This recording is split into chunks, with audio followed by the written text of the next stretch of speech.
What's up, Royal Spartan Tribe?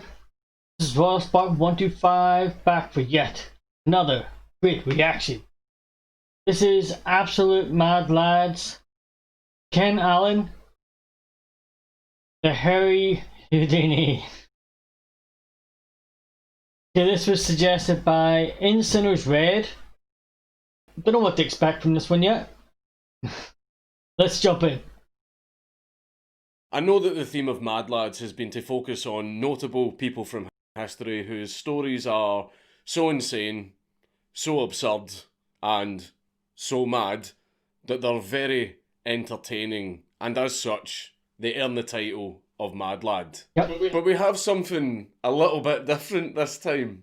Okay. Something I wanted to do just for a little bit of fun. Now, today's Mad Lad isn't a notable person, because he isn't a person. His story just made me laugh so much that I just felt compelled to make a Mad Lad on him. Ken Allen, also known as Hairy Houdini. Today's Mad Lad is an orangutan. Yep, this is gonna be good.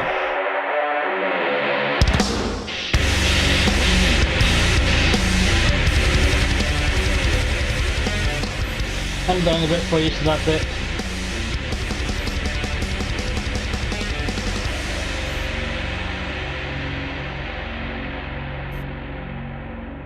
Ken Allen was born in captivity at the San Diego Zoo on the 13th of February 1971. Ken unfortunately had to be removed from his mother's care while he was still a newborn. It seems that his mother had rejected him and wasn't being a very good mother. On a few occasions, she'd actually lay directly on top of him, almost smothering and killing him. So the zookeepers had to go in and remove Ken from his mother's care for his own safety. When Ken was taken into the care of the zookeepers, they named him Ken Allen. Now, there's two different stories as to how he got this name. The first story is that he was simply named after the two zookeepers who rescued and raised him, who were called Ken and Allen. The other story as to how Ken Allen got his name is apparently a Wall Street brokerage firm made a large donation to the San Diego Zoo, and in return for the donation, they wanted the baby orangutan to be named after one of their equity managers named Ken Allen, because they wanted to troll him. Ken was kept in the zoo nursery where the zookeepers raised him, and while they were raising him, they noticed that he adjusted very well to being around humans, and after a while they realised that Ken actually really enjoyed the company of humans. Another thing that the zookeepers noticed while raising him is that Ken, despite still being just an infant, was very, very smart. A little too smart. Ken, even as an infant, started doing something that he would end up becoming notorious for. Escaping. Now, in the nursery, at night, Ken was kept in a cage to make sure that he didn't wander around and do any damage to the nursery, and also so he didn't do any damage to himself. But after a while, Ken realised that he could unscrew the bolts of his cage and take it apart. So that's what he did. And then he just got out of his cage and wandered around the nursery, playing with his toys and having a jolly old time. So when the zookeepers came into the nursery the very next day, they found Ken Allen out of his cage, sitting in the middle of the floor, playing with his toys. The zookeepers then put his cage back together and put Ken Allen back inside it, but the zookeepers just assumed that the cage must have fallen apart on its own because it must have not been put together right in the first place, because there was just absolutely no way that this baby orangutan had figured out how to dismantle his cage. No way. Ken wanted to wander around the nursery and play with his toys, right? He hated sitting in his cage alone at night because it was boring as fuck. He wanted to get out and play, but he also didn't want to get in trouble again off the zookeepers. So he figured out a way that he would be able to do this and completely get away with it. So he would do his usual, wait until the zookeepers went home from work, so he had the nursery all to himself. And then he would do what he did last time, unscrew the bolts of his cage, take it apart, and then go out and play with his toys. But what he had learned to do to get away with it is when he saw morning approaching, he knew that soon the zookeepers would be turning up for work. So what Ken would do is he would put his cage back together, get back inside it, and lock the door so that when the zookeepers turned up for work the next day, they would see Ken in his cage and they wouldn't suspect a thing. The zookeepers over time though started to notice that something fishy was going on. When they were turning up for work in the nursery, they were noticing that doors had been left open, that they were absolutely sure they closed the night before, cupboards had been left open, and toys were not in the place that they had been left the night before. So they started to get very suspicious. But the zookeepers didn't think it was a ghost. They thought it was Ken. So at night, instead of going home, the zookeepers decided to hang around outside the nursery instead, waiting, biding their time. And then, when they thought enough time had passed, they burst into the nursery. And what they seen was Ken's cage, lying on the floor, completely dismantled, and Ken sitting there out of his cage, playing with his toys with a look of, "oh fuck," on his face. Ken's brilliant plan had been foiled by the pesky zookeepers. The zookeepers replaced his cage with one that he couldn't unscrew, so it was one he couldn't escape from.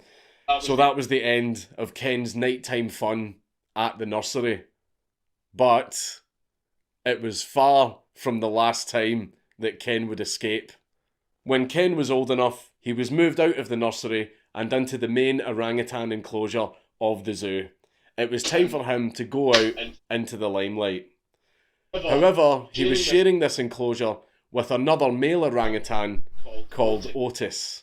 Putting two male orangutans into an enclosure with a bunch of female orangutans is bound to result in some disagreements, some of which would end up getting pretty violent. And ultimately, Ken and Otis ended up fucking hating each other. So the zookeepers, to prevent further conflict from happening, removed Ken from the orangutan enclosure and put him into his own enclosure on his own. Ken absolutely hated this. He hated being on his own. He wanted to get out there and see the great big world outside of his enclosure. So on the 13th of June, 1985, Ken decided to make a move. During opening hours, Ken just decided to climb over the retaining wall of his enclosure and started wandering around the zoo and the members of the public. He wandered around the zoo, looking at all of the animal exhibits like he was just a regular customer. And a lot of members of the public were walking with him and standing next to him and just staring in amazement at this orangutan just wandering around the zoo. And Ken was absolutely fine with all of these people being around him and in some cases coming right up to him. He wasn't violent, he wasn't aggressive, he wasn't agitated. He actually looked like he was having fun. He was actually really enjoying the human interaction.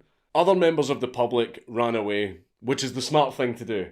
Right, so even though Ken was absolutely calm, very good-natured, and... Let me ask you something, I will put it back. What would you do? What would you do? Would you walk up to him? Would you like just stand and stare? Or would you run for your life? I'm a fat guy, so I probably wouldn't run. But I probably would leave. Or at least keep a very good distance away. That's insane. I gotta put it back. Other members of the public ran away, which is the smart thing to do. Right, so even though Ken was absolutely calm, very good-natured, and all those other things, we know that in hindsight, right? Just because an animal seems calm and seems non-aggressive doesn't mean that it is.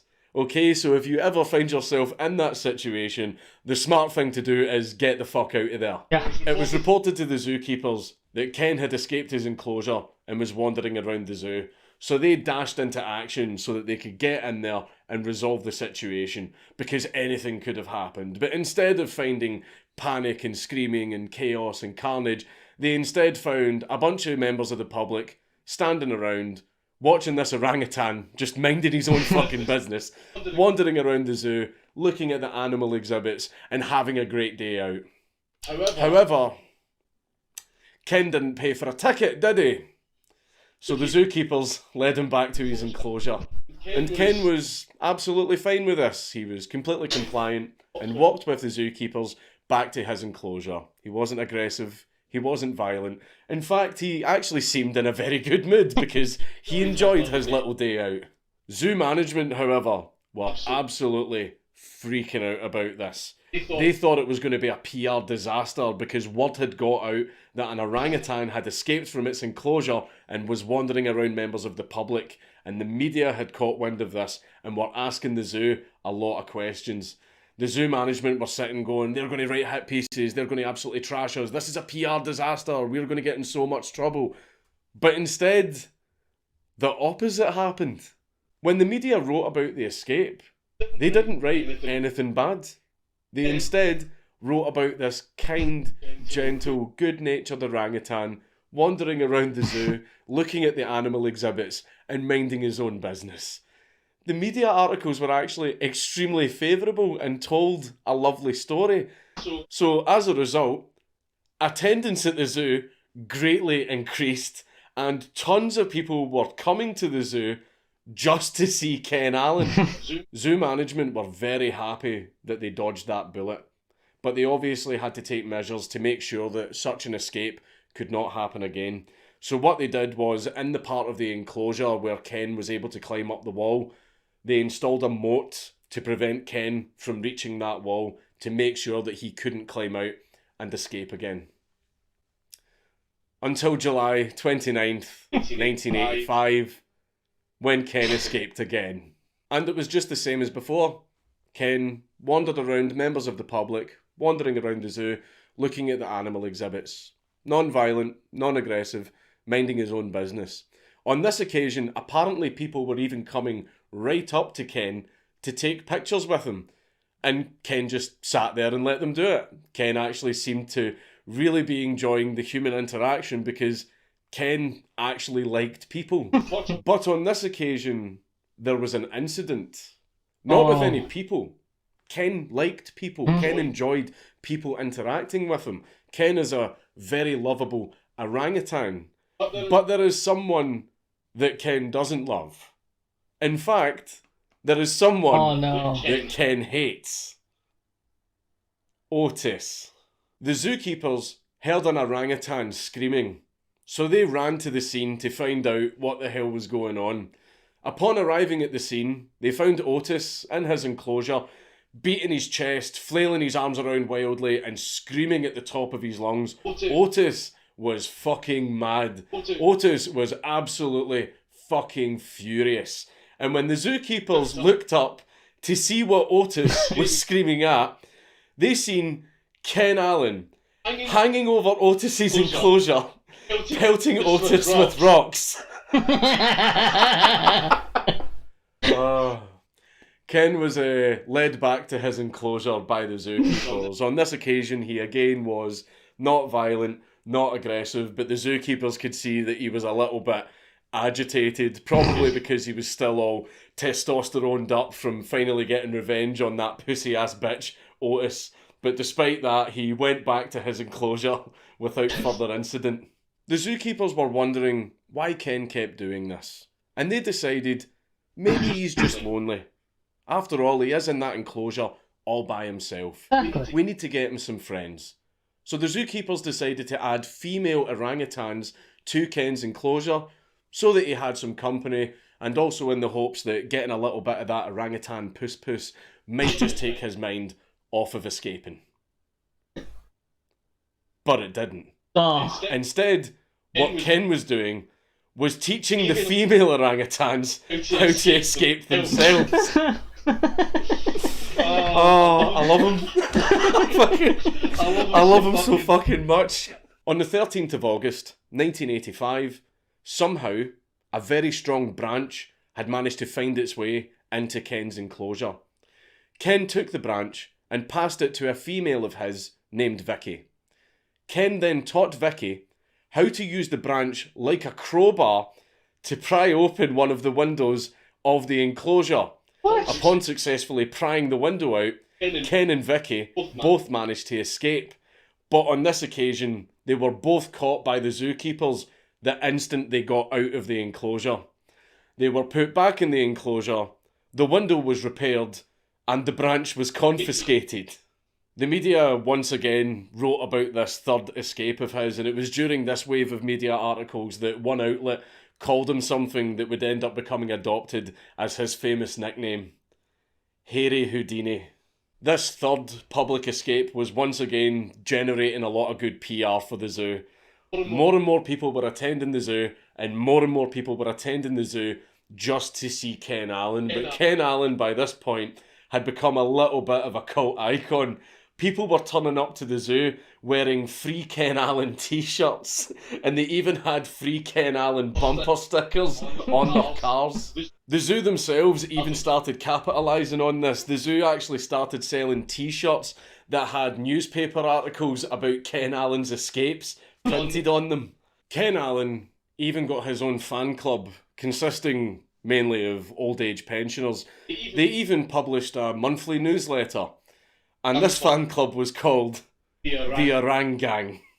You an Orang Gang country son, yeah, fucking OG Orang Gang. This is Orang Gang territory. We run this neighbourhood. Fuck bitches, fuck zookeepers, fuck Otis. Orang Gang. Despite yet even more good PR for the zoo management were still hell-bent on making sure that Ken Allen could never escape again, and so began a very long and very expensive operation to prevent that from happening. The zookeepers were ordered to keep constant watch on Ken, and any time he tried to escape, they were to intervene and stop him immediately, and that actually happened several times. The zookeepers would be watching him outside of his enclosure, he would attempt an escape, and then the zookeepers would go in and stop him right away. So after a while, Ken Allen just gave up. Or so they thought. Now, like we said earlier, Ken is very, very smart. And Ken had learned something new. Ken learned that the only people that would stop his escapes were people who were all wearing the exact same type of clothes. Oh, God. The zookeeper's uniform. So Ken learned to watch out for people that were wearing that uniform. If anyone wearing that uniform was watching him, he knew not to attempt any escapes. But then, as soon as he couldn't see anyone wearing that uniform, he knew it was safe to try and escape again. Once the zookeepers realised that Ken had learned to watch out for their uniforms, they had to go plain clothes and disguise themselves as tourists so that they could keep an eye on Ken. It's like they had to do like an undercover sting operation wearing plain clothes for a fucking orangutan. Eventually, zoo management accepted that eventually Ken would be able to escape again. So what they did was they removed Ken from his enclosure and placed him into an indoor enclosure that only had a black and white TV with only one working channel. But fortunately, he was only being held there temporarily so that the zoo could do work on his enclosure to make it completely escape-proof. Zoo management hired 2 professional rock climbers, put them in Ken's enclosure and told them, okay, try and climb out. Because if there is a way to climb out of something, who better to find it than professional rock climbers? The rock climbers found very many finger and footholds that Ken Allen would eventually have discovered himself and used to escape. So zoo management brought in construction workers to get rid of all these finger and footholds, and also, just for good measure, they also installed an electric fence running across the top of the most vulnerable part of the enclosure. And in all of this work ended up costing the zoo $40,000. Ken, however, did make another escape attempt after this. Despite all the work that had been put in his enclosure, he somehow still managed to get to the top of the wall. But while he was at the top of the wall, he brushed against the electric fence and got a zap. Ken got a fright, immediately climbed down and retreated back into his enclosure. It seems that the zookeepers had finally managed to defeat Ken, because after this, he made no further escape attempts. And according to the zookeepers, they said it seemed that Ken had decided to settle down and become a family man. But 2 years later, the pump system for the moat in Ken's enclosure got clogged and caused the whole thing to drain. So Ken was now able to walk across the dry moat and reach the most vulnerable part of the enclosure. And Ken climbed up and once again managed to escape. And he did as usual. He wandered around, non-aggressive, non-violent, posing for photos with tourists, interacting with the humans, looking at the animal exhibits, and just having a great time. However, again, the zookeepers were alerted and they were charging towards the scene. Ken seen the zookeepers approaching, and on every other occasion, Ken had been absolutely compliant and followed them back to his enclosure. But it had been so long since Ken last escaped that he wasn't sure if he was ever going to be able to escape again. This could be his final chance. Again, Ken wasn't violent, he wasn't aggressive, he didn't attack anyone, he just ran. He just went, you know what, fuck this, I'm not going back, fuck you guys, and he just ran. The zookeepers were frantically chasing after Ken Allen, trying to catch him, but they just can't do it. He's faking them, he's ducking and weaving, just taking the absolute piss out of the zookeepers. And the entire time that this is going on, a huge crowd of members of the public has gathered to watch this spectacle of these zookeepers trying their hardest, yet absolutely failing to catch Ken Allen. And the entire time it's happening, the members of the public are cheering for Ken Allen and booing the zookeepers. But the zookeepers eventually managed to corner Ken Allen. And Ken Allen was not aggressive, he was not violent, he took this loss with dignity and accepted defeat. He then followed the zookeepers back to his enclosure, with his head held high at this very valiant attempt. This would be the last ever time that Ken Allen managed to successfully escape. After this, Ken did settle down and become a family man with his harem of female orangutans, who themselves could now not be moved to other enclosures because Ken had taught them all how to escape. At a later date, two of Ken's females named Jane and Kumang found a squeegee that had been left behind in their enclosure by a zoo worker. They were then able to fashion the squeegee into a crowbar and use it to pry open one of the windows of their enclosure, and they both escaped. However, both of them were immediately caught and taken back to the enclosure. Many years pass, and there's no further escape attempts from Ken. He did settle down and become a family man. He was enjoying being a dad and enjoying the company of his harem of females. But eventually, in the year 2000, the zookeepers noticed that Ken was acting very strange. He was acting quite erratic. He didn't seem his usual self, so they took him to the zoo veterinarian for a checkup. Ken was diagnosed with B-cell lymphoma, a blood cancer that had spread to his prostate, and it was terminal. The zookeepers did everything that they could for Ken, but it was clear after a few months that he was just suffering greatly. So the zoo made the really difficult decision to euthanize Ken, and on the 1st of December in the year 2000, Ken Allen was put to sleep.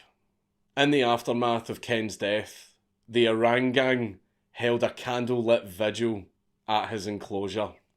Ken Allen managed to escape his enclosure a total of 9 times. We only spoke about the eventful escapes in this video because in all of his other escapes, he was caught the instant he got out of his enclosure.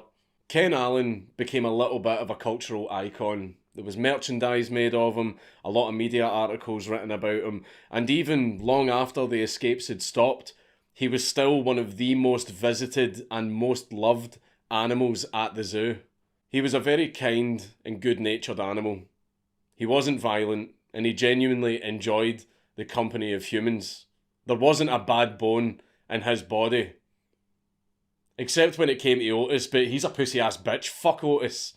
One thing that I do kind of feel the need to include in this video is orangutans are very smart and very gentle-natured creatures, but the World Wildlife Fund has classed them as critically endangered, and this is because of poaching and because of them losing so much of their habitat from deforestation. So down below I've put the donation link to the Orangutan Foundation. They are a charity that help raise orphaned orangutans and relocate them to protected wildlife reserves.